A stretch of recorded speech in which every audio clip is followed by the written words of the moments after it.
हूं आपके साथ अंजलि और आप देख रहे हैं बुंदेलखंड 24/7 न्यूज। तो चलिए शुरुआत करते हैं आज की प्रमुख खबर से। बांदा जनपद की मुख्य चिकित्सा अधिकारी डॉक्टर अनिल कुमार श्रीवास्तव एवं अपनी धर्मपत्नी एवं बेटी के साथ अपने आवास परिसर में पक्षी बचाओ अभियान में उत्साहजनक सहभागिता करते हुए लकड़ी के घोंसले में दाना तथा मिट्टी के बर्तनों में पानी भरकर पेड़ पर बांधा। इस आयोजन में अभियान संयोजक शोभा राम कश्यप बांदा भी मौजूद रहे।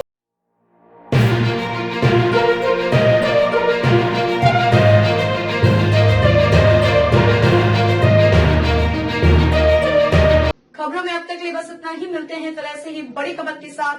तब तक के लिए नमस्कार और देखते रहिए बुंदेलखंड 24/7 न्यूज।